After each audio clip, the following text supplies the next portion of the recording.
안녕하십니까. 자비도량 주지노입니다. 오늘의 본문은 우리 불자님들이 각 절에 가셔서 부처님을 모시고 명호를 지송하는 그러한 부처님은 어떤 분인가, 그리고 그 특징에 대해서 말씀드리겠습니다. 절에 가시면 보통 불상을 모시는데요. 불상은 전부 공덕상으로 표현되어 있습니다. 수행을 통해서 깨달음을 얻으면 이 공덕이 생기는데요. 그 공덕상으로 표현되는 것이 바로 불상입니다. 즉 생사번뇌를 버리고 열반 안락을 얻는 공덕으로 불상이 세워져 있습니다. 그래서 생사업을 끊임없이 지어서 고통받는 것을 멈추고 안으로 거두어들이는 공덕이다, 이렇게 정의할 수 있겠습니다. 그러면 불상에는 어떤 특징이 있느냐 하면, 첫째, 불상을 보면 결과부자, 방가부자 등 앉아있는 좌불이 있습니다. 좌불은 다리부터 거두어들이는 것을 말합니다. 이 다리가 함부로 다니면 생사업에 큰 불이 됩니다. 이리저리 돌아다니면 그만큼 많이 힘들고 일이 많이 생기지 않습니까? 이 다리를 거두는 것이 가부자입니다. 그 다음에 부처님의 손을 보면 이 손을 거두어 드립니다. 손을 거두는 수위는 여러 가지가 있습니다. 선정이는 손을 양쪽으로 구부려서 손가락을 마주 보는 것입니다. 절에 가서 한번 보셨죠? 그 다음에 선정이는 생각을 거둔다, 이런 의미가 있습니다. 즉 생각을 깊게 한다, 사유의 표시입니다. 그 다음에 손바닥을 아래로 내린 것은 항마인이라고 하는데, 행복을 밖에서 찾는 마구니를 항복시킨다라는 표현입니다. 그리고 손바닥을 위로 향하는 것은 중생이 원하는 대로 준다, 이러한 의미입니다. 손바닥을 가운데로 하는 것은 설법을 하는 것이고 나머지는 침묵한다는 의미입니다. 그래서 설법과 침묵은 부처님 입이 하는 공덕입니다. 그 다음에 불상을 보게 되면 이 불상에는 크게 이 법신불, 보신불, 화신불, 삼존불을 모십니다. 이 법신비로자나 부처님 모습은 아무런 장애가 없는 한 우주를 말합니다. 이 세상에 장애가 없다, 이거죠. 양쪽 손바닥을 아래로 펴신 것은 장애가 없는 우주 법계가 여러 가지로 펴나가는 것을 말합니다. 그래서 이 장애 없는 우주 법계에서는 아주 작은 모습으로도 이루어져 있고 큰 모습으로도 이루어지고 긴 시간으로도 되고 짧은 시간으로도 되고 보이는 모습과 보이지 않는 모습, 온갖 모습으로 다 됩니다. 그래서 장애가 없다 그래요. 이것이 바로 법신비로자나 부처님의 모습입니다. 그래서 지혜로 보게 되면 하루를 살았다고 해서 짧게 산 것이 아니고 또 몇만 년 살았다고 해서 절대 긴 게 산 게 아닙니다. 조그마한 모습이라고 해서 절대 작은 것이 아니고 또 큰 모습이라고 해서 절대 큰 모습이 아니다. 이것이 바로 법신비로자나 부처님 모습을 다양하게 나타낸 것입니다. 그래서 법상계에 보면 일미진중함시방이다 그랬어요. 한 티끌 속에 시방이 다 있다. 또 일념즉시 무량겁이라, 또 한 찰나의 무량겁이다 그랬어요. 이것은 양쪽으로 손을 펼쳐 보이는 모습을 말합니다. 그 다음에 보신불이 있습니다. 보신불은 원만보신이라고 합니다. 원만보신은 아무리 작아도 작은 게 없고 아무리 많아도 많은 게 없으면 그것이 원만입니다. 생각으로 짐작하기에는 크게도 보이고 작게도 보이고 좋게도 보이고 나쁘게도 보이는데 지혜로 보게 되면 모두가 다 원만구족입니다.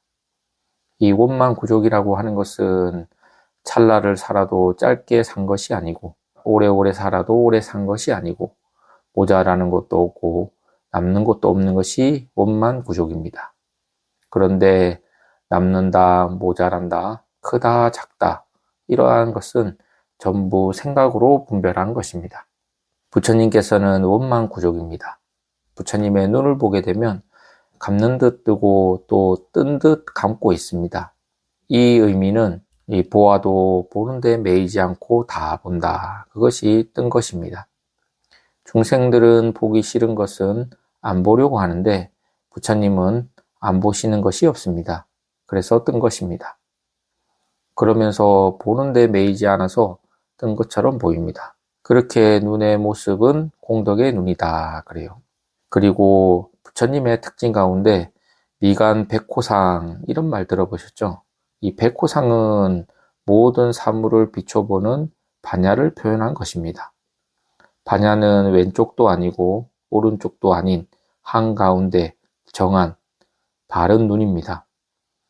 옥호 금색 조공이라 하얀 털로 된 금색이 허공을 비춘다. 이런 의미가 있는데요. 그러니까 한쪽으로 보는 게 아닙니다. 그 다음에 불상 중에 가장 상징적인 것이 바로 부처님 머리에 있는 육괴입니다. 육괴는 이 머리 근육이 툭 튀어나와 있지 않습니까? 이 육괴는 안욕다라 삼략삼보리, 즉 가장 높은 깨달음을 육괴로 표현한 것입니다. 이 정수리의 육괴로 가장 높은 깨달음의 세계를 나타냈다 그래요. 실제로 보면 정수리에 눈을 조성해 놓은 불상도 있습니다. 그 눈을 정안이라고 합니다. 우리 중생의 눈은 뒤를 보지 못합니다. 그런데 정수리에 눈이 있으면 안 보이는 데가 없습니다. 그래서 무상정각, 즉 바른 깨달음, 보리를 정안으로 표현해 눈이 세 개 있는 사만부를 모셔놓은 겁니다. 이러한 특징이 있고 다시 삼존불의 명호에 대해서 좀 말씀드리고 마치려고 합니다.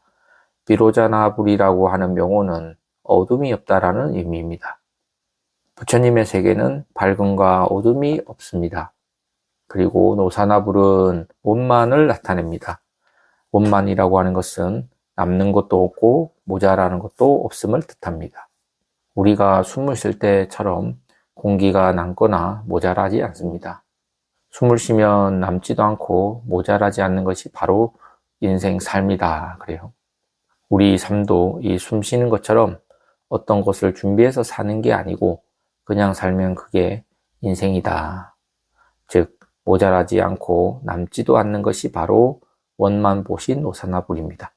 그리고 천백억 하신 서가모니불은 그 서가라고 하는 것은 능인이라고 번역하고 이 모니는 정멸이라고 번역합니다. 이 모니는 보이는 데서도 해탈을 하고 보이지 않는 데서도 해탈을 하는 바로 정멸입니다. 또 능인은 모든 것에 자제함을 의미합니다. 그래서 자제를 하든 해탈을 하든 항상 부처님은 즐겁습니다. 그것을 상락이라고 합니다. 그래서 아미타불로도 화연을 하시는데 이 아미타 부처님은 무량수라는 의미로 죽음이 없음을 말합니다. 그래서 가학절에서는 이렇게 삼존부를 모시고 신도들께서도 절에 가셔가지고 부처님을 모시는데 이렇게 부처님을 모시고 부처님의 명호를 지송하는 것이 바로 불자들의 간절한 염원이고 또 불자들이 가져야 할 신심입니다. 그러면 오늘 본문은 이것으로 마치겠습니다. 다음 시간에 또 뵙겠습니다. 공지사항이 있습니다. 입춘삼재 소멸기도가 있습니다. 혹시 14년에 삼재가 있으신 분들은 삼재 소멸기도에 동참하시어 한 해 동안 무사무탈하시기를 바라며 정성껏 기도 축원 드리겠습니다. 그리고 정초살림 기도가 있습니다. 보통 정초살림 기도는 1년 농사다 그랬어요. 그래서 정초살림에 동참하셔서 한 해 동안 가정이 평안하고 화목하고 가족들이 건강하시길 바라면서 이번 정초살림 기도에도 많은 동참을 하셔서 무한한 공덕 지으시기 바랍니다. 그러면 다음 시간에 또 뵙겠습니다. 감사합니다.